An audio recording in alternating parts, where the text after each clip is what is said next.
Hi, and welcome to the show. Oh. That made me feel better. I knew that would... I fucked it up, and then you fucked it up. I knew that would bother you. Just do an intro like it's written by ChatGPT. Hello, and welcome to our program. We're about entrepreneurship and dick jokes. This program is called Sweat Equity. All right. What? Let's, for realsies, we have a fun guest that's DJ turned entrepreneur of a telecom business, Peter Schroeder. Schroeder, he talks like this the whole time. He's like a Perfect impression of him. It's going to blow your mind when you hear him. He looks like Guy Fieri's cool older brother. Listen to us on iTunes, Apple Podcasts, Spotify. Sounds like an insult. Give us give us a follow, subscribe. Subscribe to the YouTube page, doggies. We need those subs, as the kids call them. This episode, sponsored by Zupyak, the first search optimized AI writer. Zupyak just launched on the market. This is real AI, not like phony AI that we talk about. Oh, we talk all about it. But you need SEO, content creation, boom, boom, boom, boom, boom, boom. Go to... Is that what you wanted? You know me so well. I told you I don't take requests. Go to Zupyak.com, promo code SWEAT. Like Keith Sweat. Mm-hmm. Like Sweat Equity. Yeah. Montez Sweat. I got it. Ah. Like sweaty balls. And are you ready to get this show started? Yes, please. And this. Howdy. It's called Sweat Equity.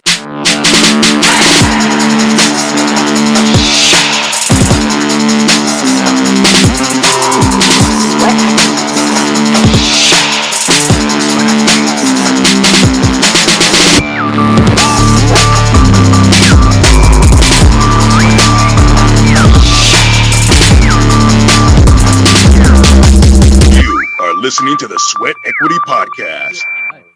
Oh, wow. Oh, is this better? Yeah. Way better. I didn't Even see than ours. I didn't see the mic. Let me just turn it up a little bit. There we go. We're going. We go live on tape. Unless you need a minute. Yeah, I think I'm pretty much ready. Let me just see here. Hair looks good. Jealous. Good. Okay. Well, that's the most important. Then we're good. Yeah, I'm jealous. That's Actually, let me just full screen you guys so I can see you better. That's fine. There we go.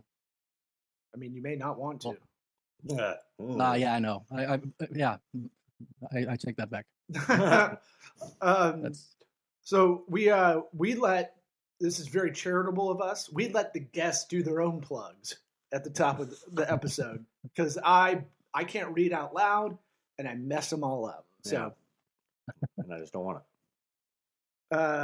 Go for it, Peter. Where can people find you? What are you about? Real quick.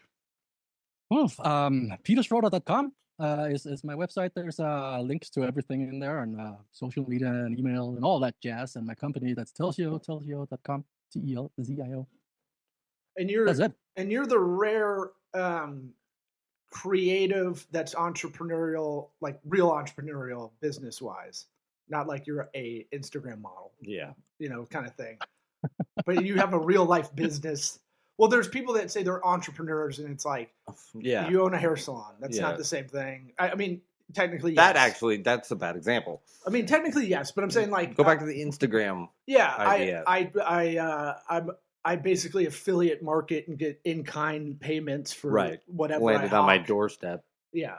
But you got a real business with, I think I always find it interesting, anybody who does those two worlds, because we kind of live that life a little bit. The professional, we have comedy in this show kind of outside of that. But we ask everybody when they come on the show for the first time, these two questions. Did you listen to the podcast before coming on the show? I actually did. Oh, okay. I listened to all of them. Okay, this is gonna go. This is gonna go well. We'll see. If you listen to all of them, he's here. Yeah, that's even the hemorrhoid ones. Yeah, there was a that was a big story arc. For me personally. Oh, remember the arc of me asking you every episode about your vasectomy? Yep, that was another arc of dealing with my nether regions. Yeah, and because I was but that was also why I felt like I was so much in touch with you guys, and I just had to. So yeah. Well, there you go. Good, yes, and the other question we ask is, what advice would you give your 13-year-old self? Just keep going. You're doing it right. There's, Were you just stopping keep a lot? trucking. I feel like I definitely people try to stop me a lot, Mm. but I'm one of those those little toys that just like fall over and just bounce back up and just like almost a little dumb. I would call myself. Some of the things I do, I probably shouldn't. But it turns out that it kind of works for the better at the end. But yeah, I just do what I feel like is good. Well, can you elaborate on that in terms of what you've done that you Well, probably shouldn't, but you don't regret it? I mean, start a freaking phone company. On cash in your wife's 401k and start a phone company for that, and think you can compete against AT&T. At 13? We're talking the scenario is you go back in time to your 13-year-old self. No, he gets it. Okay. He gets it. No, Okay. I'm asking for examples 13 and forward. It doesn't really matter. Okay.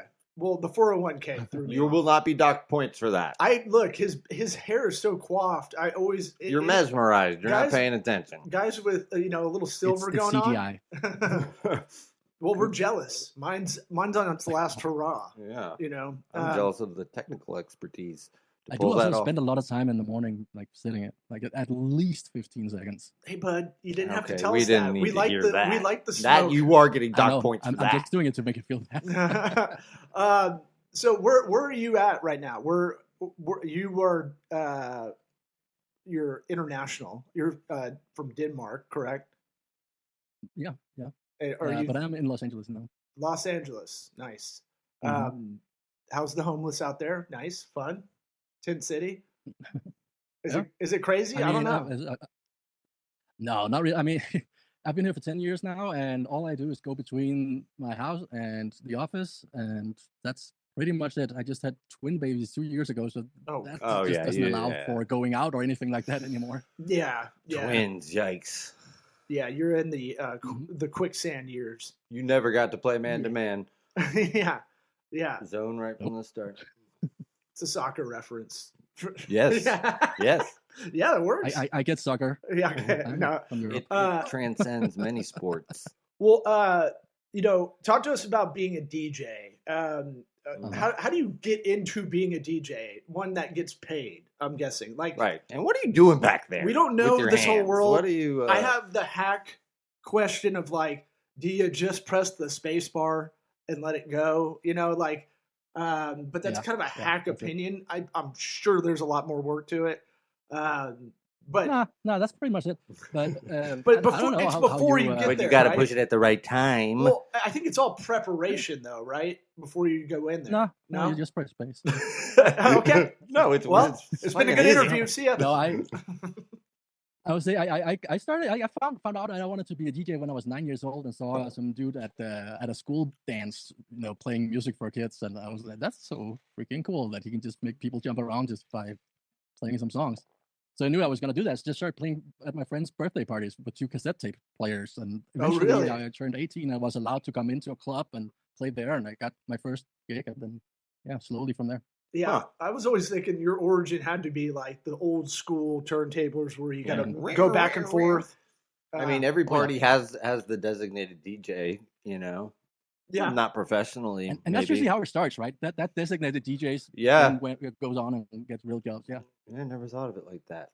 So wait, are you doing when you're DJing behind the turntable, or do you have turntables? Do you when you're performing the work, what do you have to do? Is it really just push the space bar? Am I missing something?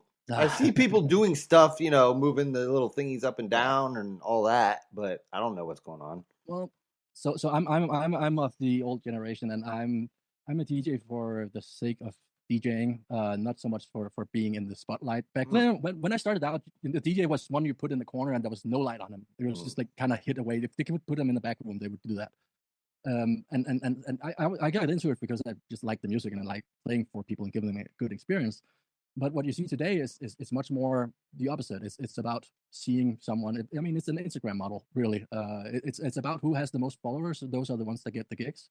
That has changed a lot since. I haven't played a professional gig for 10 years now. I unofficially stopped when I started my company, but it has changed a lot. And back when the way I play is really more about just feeling the crowd and watching them and making sure that and improvising really and figuring I've never prepared a gig for in my life. It's all just like whatever I feel like in the moment. But the new kids are literally have like a playlist, like it is like just pressing space pretty much. Yeah, it's a lot of like light work, right? Like because you can't really do much behind on that pedestal. You better be dancing. Like they're like the old porn stores where they had the owner of the store used to be like way high up, to see everybody, and like, don't go in the beaded section. That's not for you. No, but you can definitely do a lot. I mean, if you're a real DJ, you're busy constantly. You're doing all kinds of little things, and I usually only play a minute and a half of each song. So there's a kind of tempo going on, especially when there's nothing prepared. What music are we talking? House? Is that do you even say house anymore? Danish house? Danish house? All kinds of things, really. I also produce music. That was just all over the place. But electronic music mainly. But it expands a little bit wider than that, I think. Hey, man. A little Chemical Brothers every now and again. Oh, yeah. Smack my bitch up. Yeah, it's good for running. Yeah. Oh, yeah. So you're a creative engineer, which is, and I've never heard that title, but it makes sense. It's one of those things where it's like, oh yeah, that definitely exists. Not like, I'm not saying like you're like, I'm the CEO of Happy Days, like how they do that. Some people have that on titles on LinkedIn and stuff. Creative engineer caught my eye in your bio. How do you get into starting there is a Portlandia episode about starting a phone company. Oh yeah. That is genius because they try to get all their friends. It's like you're number 2. You can never do this. Right. Right. It's like the barrier to entry is crazy to get into communications just to have a company that can compete. How did you get into this? How did I get into this? I needed it myself, really. I had another project I was working on, and I needed like a support line for people to call, and there was nothing I could afford, and it was easy to set up and manage and all that. So I'm like, okay, I'll just code it myself, no problem. And while I was doing that, I had so much fun, and I just kind of, okay, now I have a little product here I can actually put online and see if someone signs up, and I posted about it. So it's really been just about like creating a product that's cool for people to use, and not so much about going out and competing. Because there's no way we could compete in the beginning, at least. And then as we kind of grow, we get a couple of customers in here and there, and then they ask for new features, and I built them, and then they attracted more bigger customers, and eventually Facebook and Samsung and Airbnb signed up, and it's really just about slowly the small steps and getting it that way. We've never spent $1 on advertising, for example. It's just been completely organic. Maybe I need to. So it's for the layman. What's the elevator pitch for? Excuse me if I mess this up because I can't read. Telezio. God, I'm so bad. God, I'm so stupid. Fucking idiot. I'm winning the podcast. Yeah, points wise. Yeah, we keep score behind the scenes. So it's for businesses that need. It's not VoIP, right? It's in the cloud. Yeah. It's VoIP. Okay. Yeah. What's the differentiator? Well, everything is VoIP today. Right. But if you have a small business out there, this is a great product for your phone. I might need to switch. I need to get rid of my business line to get something better. So I might be a customer pretty soon. Yeah, definitely. But, I mean, it is really just any business that needs to talk to their customers in some kind of way. That's the elevator pitch. You kind of skipped over the one part where you're like, I just coded it myself, no big deal. Like it was like, like crocheting. Like one night, just like, I needed a sweater, no big deal. Yeah, I mean, I'm a nerd. I'm a big old nerd. I made my first website when I was 14, back in '98, and sold it eventually. So it's like, oh damn! I have this entrepreneurial thing that I can't help, and I have to play with things. I have major ADD, so I have to just do things that I think is fun, and that happens to be coding. It started that really early on. I've always done that. Even when I made music, I was making my own plugins for the programs I made the music in. So it's not really that different for me for being in the music industry and making music to coding a phone company or a phone service or platform. It's the whole creative engineer, I think, is a weird thing that people think that engineers and coders are people that sit in a basement and just really good at math. robots. I mean, I'm horrible at math. But you're good at the best logic. engineers I've ever. Yeah, logic. But That's the best math. engineers I know, you could say that. Math is everything. But I would say, if we get high enough, I'll I know. What are you expand. talking about, man? We're all math. Yeah. I would say the best engineers I know are all really, really creative people. You have to be super creative to make something new, rather than just following the book and being told what to code. Well, I heard something that kind of it changed my perception of the word creative, because creative always gets lumped into like you're artsy, you're or you create something out of nothing. So that it's more of that, what you but a lot in the business world, when they say creative, they don't say it. It's almost like a disparaging at a certain point. Right. The higher you go, they're like, Oh, he's not coming to the meeting. we'll He's a just get those creative. hacky they sackers, to figure it out. But it's one of those things where someone spun it on me. It's the creative can be the ability to create solutions. Exactly what my point Right, was. It's right. like creative problem solving. Yeah. So which is probably much more geared for engineers and that like. you're puzzle based. Is that fair to say? That's a great way to say it.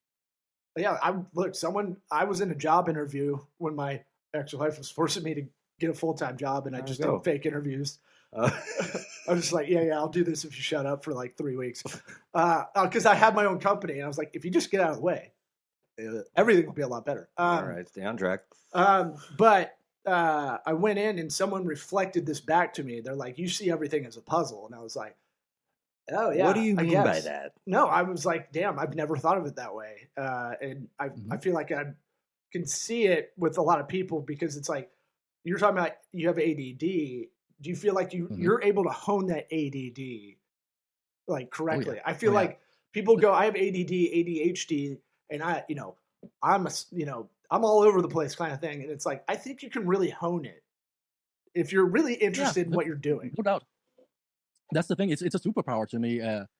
It's all about knowing it and understanding how to deal with it, and getting your wife or partner to deal with it as well, and figure out how to, because that can be the hard part. But to me, it's a superpower, and it's really just about understanding which things I'm good at and what I'm interested in, and then finding someone else around me that are good at the things I'm not interested in, because those are never gonna get done. Even if I sat down for a million years and tried, it's not gonna get done. So it's just about understanding that, and then it becomes a superpower, because then you can really go to the bottom of that rabbit hole and start digging for more, and really get really, really, really good at certain things. And I think about a lot of people that have ADD that race cars. They can really hone it in. Yeah, because, you better. Yeah. Well, 500 miles. What? But why do they gotta go so far? There is so much going on that it kind of is to their best, kind of best use, right, for their kind of brain. That's what I was saying with the DJing, and I play a minute and a half of each song. Constantly. I mean, I usually have 4 records going at the same time, because there's so much going on that I get stimulated by that. Right, and you're like in the zone where most people would get overwhelmed. Yeah, exactly. So what I want to go back to this website when you're 14. Is that what you said? How old? Yeah. That's when you had to code websites like from the ground up. Right. There was no Squarespace. Oh yeah. There's no WordPress yet. Code Sweat. Yeah. There's no there's no CMS content management system like it is drag and drop today, or plugin system today. You had to really code it. What was the website, and how much did you get paid?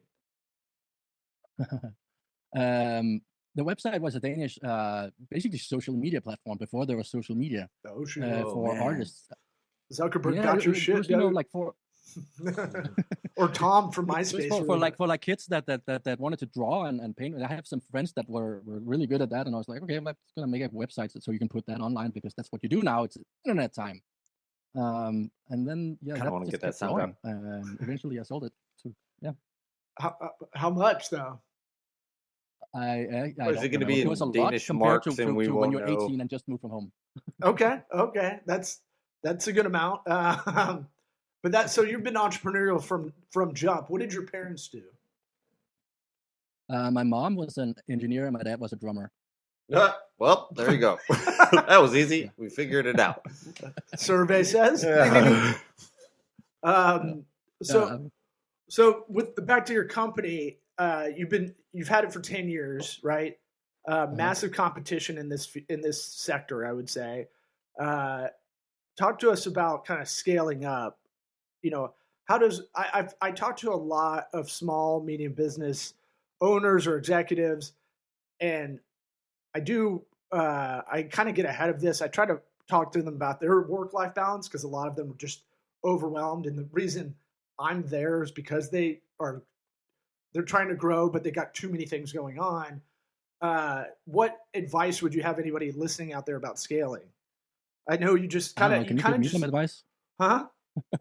Well, yeah, it might some still be advice on just that. him That in the sounds great. company. We didn't really. Well, get you to did that. just say you still have to scale, but I'm saying like you said something earlier.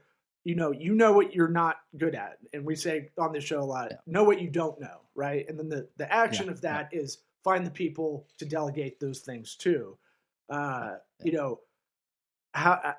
can you talk to us about that kind of stuff? Like, how do you deal with that with twins? So, Oh yeah. And twins. That's the Coolers like well, commercial. so the interesting thing is, like I got it. I touched on earlier. Sorry. Sorry. The interesting thing is like you touched on earlier. Like we never spent money on advertising. We just kind of grew very organically. We found out early on that we couldn't raise money. One thing was I had just started dating my wife back then, and we started a company together. So hey, who's going to invest in that? And Ladies the other thing be is, shopping. we're going into a market no one will, basically touch because it's just dominated by these big players. So we had to figure out what do we do next? Well, we can buy ads. No, we can't because those are $700 per click on Google in our space. So the math adds up. You can go out and buy a customer that way if you pay enough because they stay around for so and so long and so on. But we didn't have that money up front either. So we had to just get really, really good at SEO. And I went to the bottom of that rabbit hole and slowly over the years got, first place on Google for certain keywords that our competitors are buying, like paying a lot of money for. And that's how we've been able to kind of grow. And that's just been a really slow moving thing. And it's kind of like a train that slowly gets up to speed. But we're kind of starting to see that well, not starting to. We have been seeing that for a while now. But for the first many years, I mean, I did customer service and tech support for the first 2-3 years, and before we could even hire the first employee. Oof. So you're all in. You said you gave up DJing. This was the all in thing. All in. I'm always all in. I never do anything half. And that also backfires. Sometimes I've been evicted twice when I was in my early 20s, and like I don't do anything half. It has to be full, and it has to be extreme. Otherwise, it's not fun for me. You didn't get half evicted. Come on, man. I don't know. Can you? Can you keep some of my stuff in there, and I'll just sleep outside? You'd be here on Mondays and Tuesdays. Well, how would you do it? Chop them in half? One part of the bio sheet we got talked about. One thing that really stuck out was gratitude. It said you're a big proponent of that. You're big on kind of putting that out there. Can you talk to us about gratitude in the kind of business world? I think it's a very underrated thing, and it doesn't take a lot of effort. Yeah, no, I totally. So the way I kind of put it is I'm very much into solidarity and making sure that people kind of have the same the same playing field and being able to compete from the beginning. That kind of comes from what I was what I experienced when I started this company. It was like, well, we have no money. We are playing against these big guys. So for me, this whole thing, for example, you have what they call the enterprise plans with a lot of SaaS products out there, and that's only the big guys can pay for, and then you get these features that make them able to compete. Like that's just backwards. It should be the small guys that get those features, and the big guys have to fight for them, or something like that. So for me, it's like I'm trying to just make things kind of even, and then make sure that everyone kind of has the same cards dealt from the beginning, and then we can play from there. I'm all about business and being able to compete and all that, and doing well for yourself. But you have to kind of have the same cards from the beginning, so we have equal, rights or whatever you want to call it. That's interesting. I never thought about it in a SaaS, software as a product or software as a service. For those out there who don't know the acronym, I wasn't even thinking that was an option when we were talking about gratitude. As like you see gratitude in the product. I was thinking almost intrapersonal kind of relationships or vendor relationships kind of thing.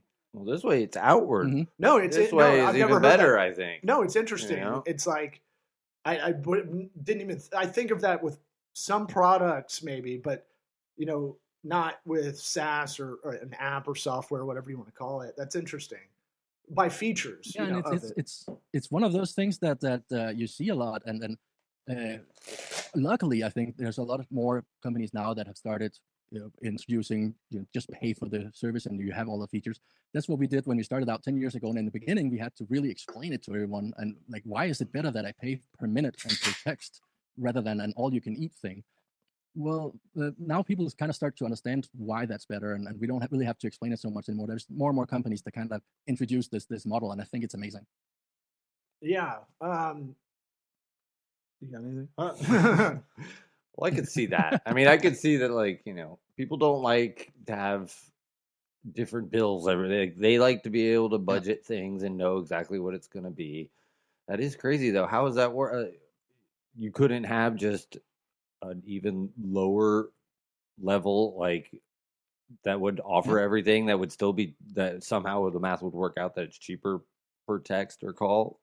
Or did you do the math on that where it's like, that's not worth it?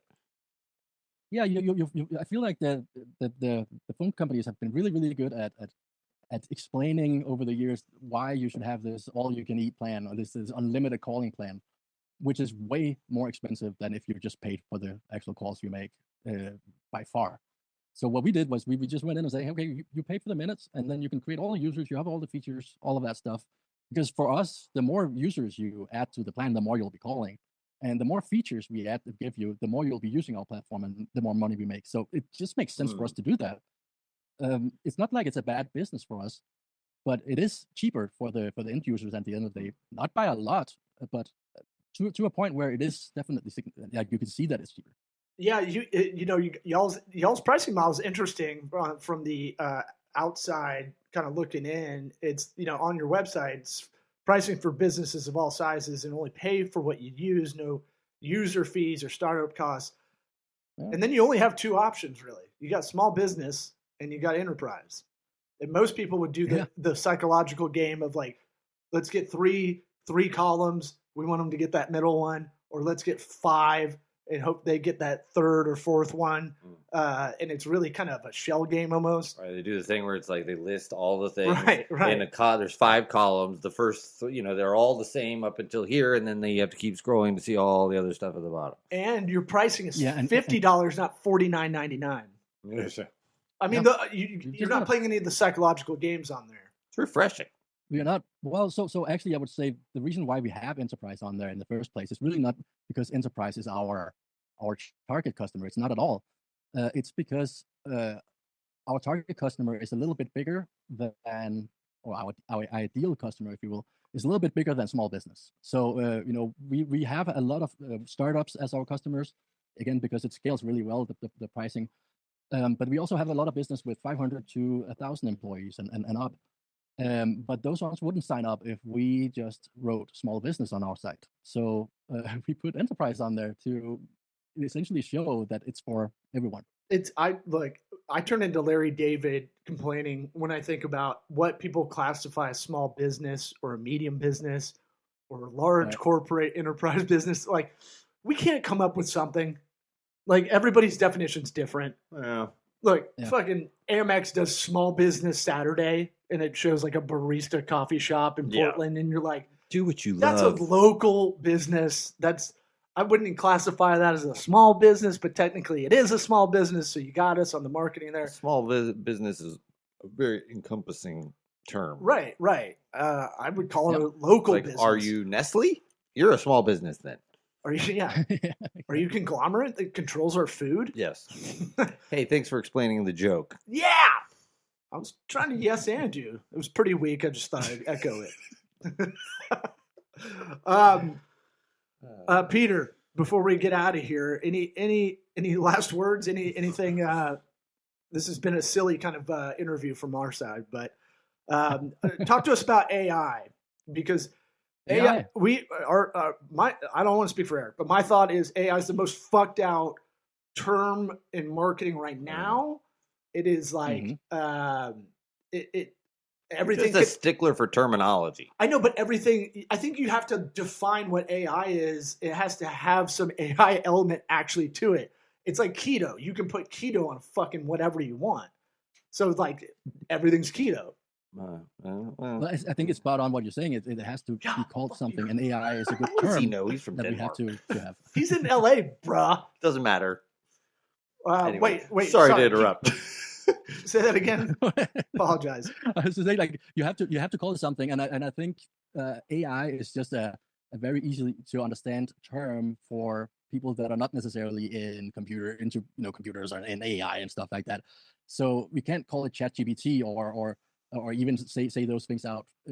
The whole thing, like we have to call it something. And now this is just a label that kind of was slapped on there by the media, I guess. And now we have to live with that. So when real AI comes around, there will be another word for that. Yeah, I think it has to be defined as like it learns upon itself, like it learns on its own from experience or whatever you want to call it, from use case. But it doesn't really. I mean, that's machine learning, and we've done that for years. Right. It's not like synthetic intelligence. Right. You don't just stick it in a white room and it's like, oh, you'll figure it out. No, you got to feed it something. Yeah, it has to have prompts. Yeah. But it has to have input from someone, right? But over time, I mean that's the. But machine learning doesn't sound cool. Is amazing. What we have now is we got some new tools that we haven't had before that are all of a sudden available for everyone, and we're seeing all these different applications being built on top of it. I mean, we're doing that ourselves. We've been waiting for this to happen for I don't know. I think we registered AIattendant.com back in 2017. We knew it was like gonna happen eventually. Kind of just been waiting for the technology to be ready. And now it is, and we see all these companies building new stuff on top of these engines that are being released by different companies, and they're just getting smarter and smarter, like day by day almost, right? So I think it's fun. There's a lot of stuff that's going to happen over the next year. I mean, Joe Biden called me, dude. Yeah, I tell you that Joe Biden called me. I did not vote, Mr. President. Hey, I did not vote. Hey, Eric. It was really cool. Hey, let me talk back. I want to touch the back of your head. Was the Biden? Yeah. Okay. Hey man, I never tried it. I know. I feel like there is a lot of cool stuff for sure. Don't get me wrong. Mm-hmm. I just feel like it's one of those things where you got a lot of hucksters coming in as quick as possible. Yep. I'm on a lot of newsletters for these AI apps because I just want to see what's coming out. If there's anything that helps me, like those newsletters, like there's an AI for that. Or drink the robot juice is another one. Ew. Yeah, but I do it so I can kind of see. I want to keep a little bit of my eyes on what's going on, but I will look at a lot of them and they're like complete garbage. Like there's just like they're putting stuff out too quickly, which might be good if we were scared of AI taking over humanity. So eventually, not feeling it. That's probably going to happen. Who knows? But, right. What are we going to do about it? Same as the App Store. Hey, that's my kids' grandkids' problem. I'm not. No, it's not. It's your kids. No. Okay, well, let the robots figure it out for us, guys. Oh yeah, use AI to combat AI. The digital overlords. Yeah, it's a real Ouroboros situation there. Anything else we didn't cover? I don't know, man. I don't know. Anything on your mind? It's a snake that eats its own tail, dog. You watch Loki. Come on. Oh, sorry. I didn't do the YouTube explainer videos. It was a reach, but it was complicated though. It brings the show to a complete stop. Oh. Our show? What's this Or word? Loki? This show. Oh, okay. We're doing a show right now. Yeah. I forgot. This is a show. My bad. Well, Peter, thanks for coming on. This was one of the sloppier interviews from our side, I know, but What? Well, it didn't feel that way to Thank you you. for having me. This was fun. Well, appreciate Yeah, it. fun. And, if you got other stuff coming down the pike, let us know, and we'll have you back on, man. For sure. Happy to. All right, brother. Thanks. See ya.